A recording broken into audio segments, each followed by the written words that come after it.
Good morning, good afternoon, good evening, wherever you are. Ito na naman po si Butch Bartolome ng Business Mentor Talks over Manila Times.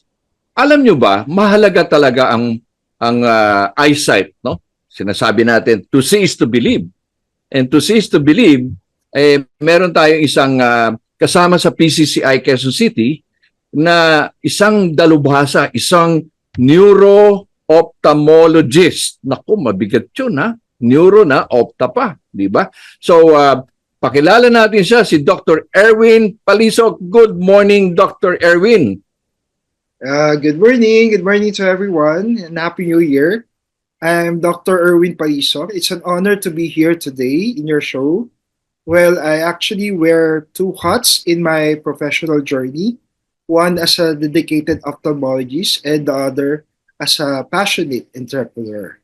So as an Wow. ophthalmologist, I specialize in the care and treatment of eye conditions, specifically those involving uh, the brain, no? Those diseases connected to the brain because I'm a neuro-ophthalmologist, helping my patients achieve and maintain their best possible vision. So my clinical work is deeply rewarding because I get to make a tangible difference in people's lives, ensuring that they can see and experience the world clearly.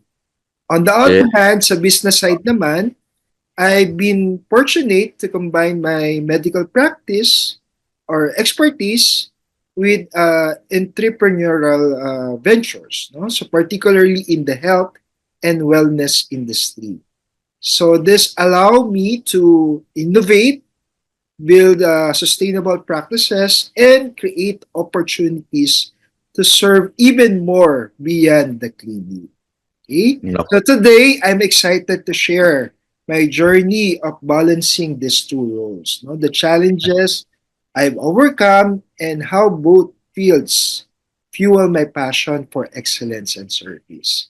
So thank Yes. you for having me here. Thank you, Doc. Thank you, Dr. Erwin. Alam mo, pag Dr. Erwin, masyadong mabigat, no? Erwin talaga. Alam mo naman, very similar like to another celebrity.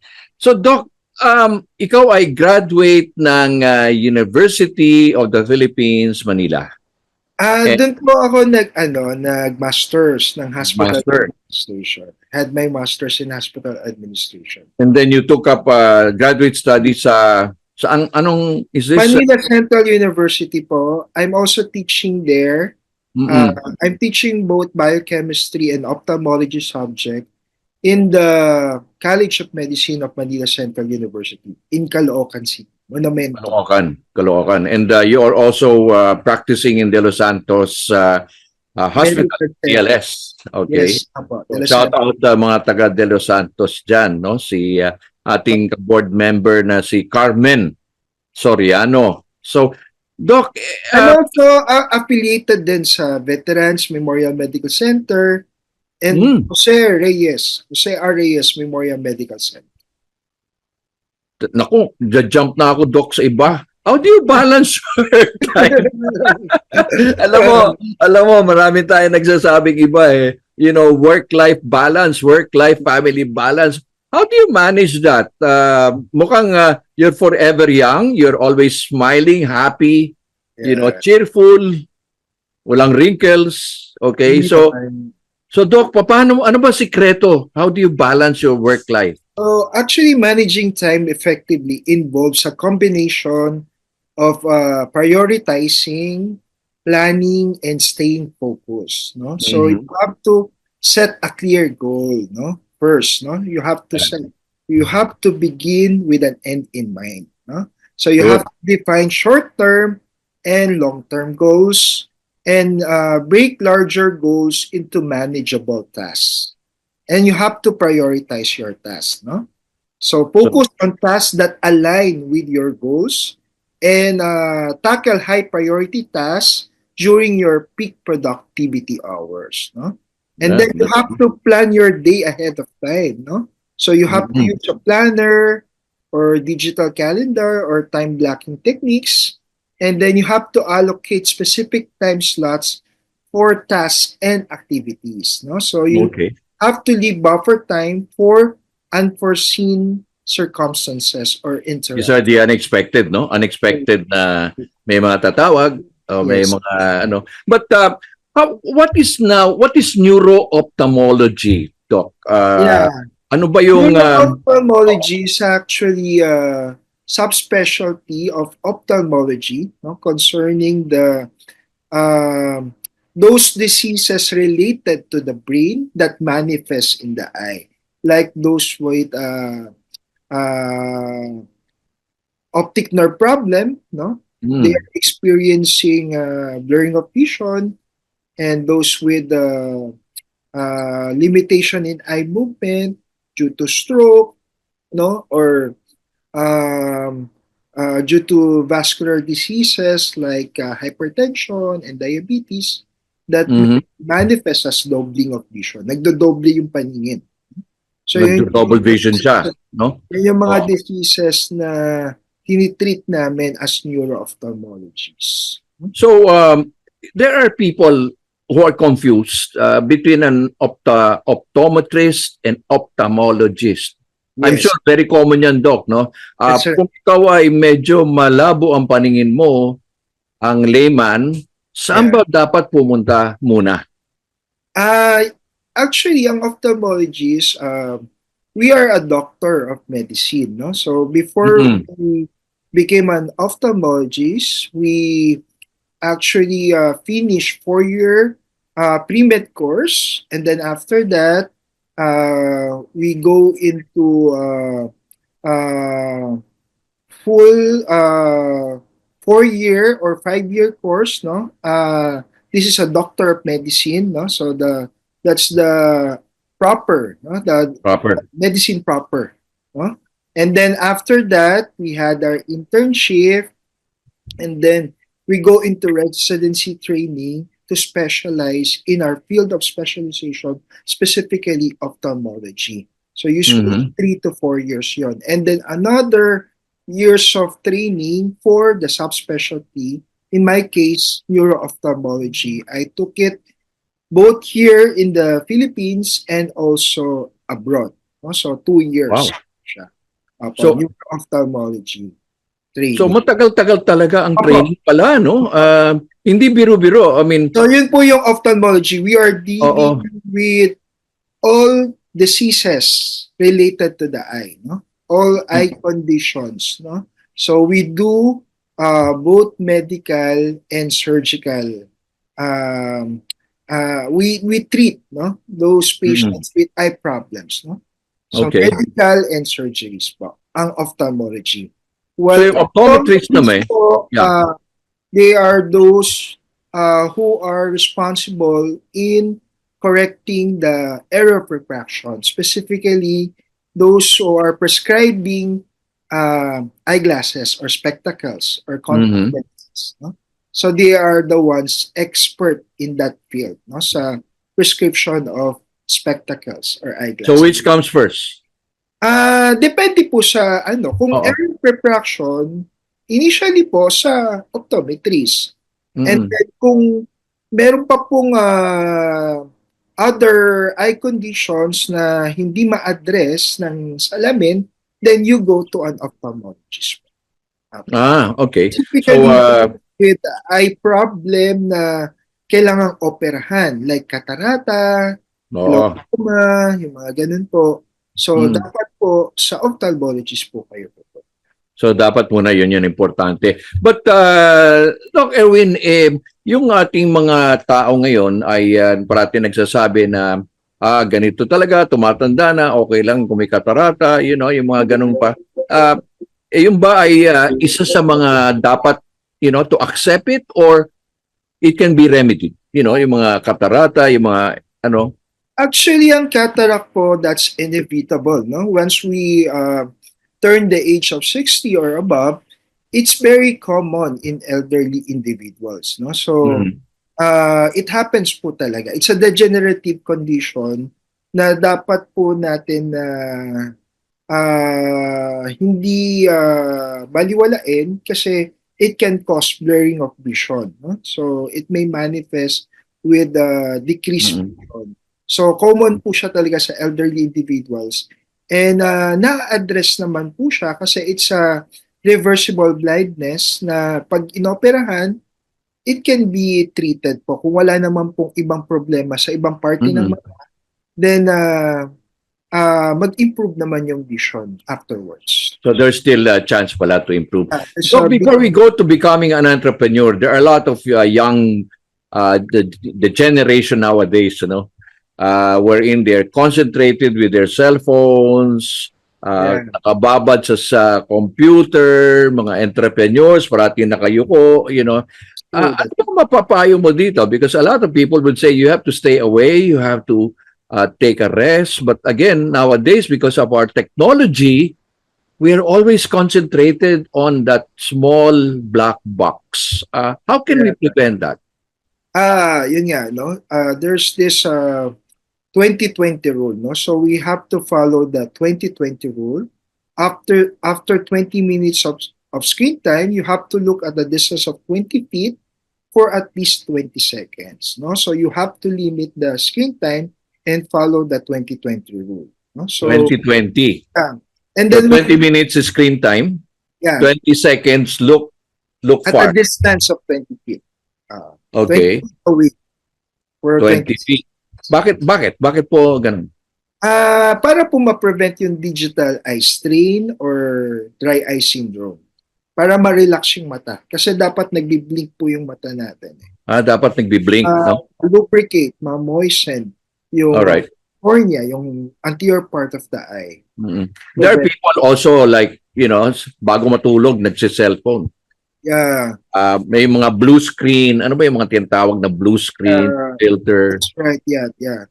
That's true. So we have to protect against digital eye strain, no? So we have to use blue light blocking glasses, no, for prolonged device use. And we have to enable the night mode or dark mode on our devices to reduce eye strain. No? So So interesting talaga pala itong yung work, no? And it's especially nowadays, no? This is very a lot of people are now having the eye strain, the dry eyes, the migraine, and everything. But as an entrepreneur naman, Doc, how you have your business? Ano po business nila? Your business in wellness. What is the name of the business, Doc? actually, I have a new business. It's named Celine Aesthetics and Spa. It's located in Scout Gandia Corner, Tomas Morato, sa Amara and Ayomi Residences Building. So, located siya dun sa Tomas Morato area, Quezon City. So tell us about the business. How did you start the business? Yeah. From being a medical practitioner, a professor, and Yeah. going to the bridge of entrepreneurship. A lot of people are saying, wow, si Doc, naging entrepreneur pa. Okay? Yeah, it was born out of a deep passion for wellness and beauty, combined with a desire to create a sanctuary for relaxation and rejuvenation. No? So the name Celine, no? The Celine name draws inspiration from the Greek goddess of the moon, symbolizing serenity, beauty, and renewal. No, these are the qualities we aim to bring to every client's experience. No, so what makes Celine Aesthetics and Spa unique is our holistic approach to aesthetics and wellness. No, so we embed modern science-backed skincare techniques with age-old spa traditions. No? So our treatments are actually tailored to individual needs, no? Ensuring every client feels valued, cared for, and rejuvenated. No? So we also pride ourselves on using eco-friendly, high-quality products and prioritizing sustainability in our operations. No? So wow. So how long ago did you establish this, Doc? Actually, last year lang siya. So, and how's the business now? I mean, your clientele, because nowadays getting into business is very competitive, no? You have so many competitors. But I think the unique selling proposition is where you get an edge, no? Yeah, no. So we are listening to our clients' feedback and we are innovating our services. So we've built a loyal community who trust us for their beauty and wellness needs. No? So yun yung Mm. importante. Dapat makinig tayo sa ating mga clients. So we should have feedback, no, from our clients. So we are very committed to excellence, continuous staff training, and staying ahead of the industry trends, no? So yun Mm. yung kailangan natin, no? So So there are questions like, why would they go to your wellness? There are people who say, "Oh, I can take care of myself, DIY," But why should there be a need? For example, one of the people that one of the things I notice in people is that they are so stressed. They need yeah, space. Sabi nga nila, no? They need space. Is yeah, this what your Celine is offering right yeah. now? That's true. Kasi dito sa Celine, papamperin namin talaga kayo. All the things that you need for your health, especially when it comes to relaxation, so wellness. So all-in-one na siya kasi may aesthetics and spa. No? So yun yung unique ano namin na ma-offer. Kasi ano siya one-stop shop na ba siya? Nandiyan na Ah. siya. No? So So how long is the average time, Doc, for somebody to go in and be pampered and recharge, rejuvenate? usually 1 hour, no? Mga 1 to 2 hours. 1 to 2 hours po siya. Mm-hmm. One to Kasi two hours. yung spa itself, yung massage, usually 1 hour. 1 hour to 30 minutes. 1 hour to 30 minutes. And then, if they want to have the procedure, especially facial or laser treatments, then it will take at least 30 minutes to another 30 minutes to 1. Wow. So, Doc, I will not take much of your time. I know you are alam mo naman, naka-balance mood si Doc, no? But tell us, where can they get in touch with you? For example, they need somebody like an ophthalmologist. They have need in their, they have questions about neuro-ophthalmology or the spa, the Celine. How can they Yeah. get in touch with you, Doc? Yes. My clinic is located at the Los Santos Medical Center, room 715, Medical Arts Building. I hold clinic there every Wednesday, 3 to 5 p.m., also Saturday, 3 to 5 p.m., and Friday, 10 to 12 a.m. Then Okay. sa Manila Central University, once a week ako doon, Thursdays, 3 to 5 p.m. also. And then sa Silin naman, we are open from 12 noon to 12 a.m. Wow. Every day. Every day. Wow, every day. So 7 days a week. You So, cannot mas- touch, hindi nyo mahuli si Doc Erwin. Pumunta kayo sa Celine, dyan sa Scout Gandia Corner, Tomas Morato. What floor is this, Doc? Ground floor lang po. Ground floor. Okay. So wala kang lusot. Yung mga nanonood sa atin, there's no excuse not to see Doc Erwin. Okay? So yan. Doc, I will not take much of your time. Thank you very much for this brief and yet, very important tips, no? Lalong-lalo na about Celine. Yan ang importante dyan. Everybody wants to have that space, sabi nga natin. So, Doc, final words. Ano po ang final words natin sa mga nanonood sa atin sa Business Mentor? Yeah. So yung ano namin sa Silin, we are actually we have a goal, no, for expansion, no. So we have future plans and ongoing efforts to further reduce our environmental footprint and partner with eco-conscious brands, no. And then as we prepare for the next phase, we are investing in team development, enhancing client experiences, and fostering collaborations with industry leaders. So our ultimate goal is to ensure that Celine Aesthetics and Spa continues to be a trusted sanctuary where beauty, wellness, and serenity come together harmoniously. So yun ang Ganda naman. Trusted sanctuary. I love that. Those two words. Powerful. Trusted na sanctuary pa. All right. Yeah. So again, thank you very much, Doc. Prioritize client well-being and innovation. Correct. So, yeah, thank you very much, Doc, for this opportunity. Once again. Sure, maraming mga viewers sa atin will get in touch with you, especially your trusted sanctuary for a lot of people. Thank you very much, Doc. Thank you. Bye-bye.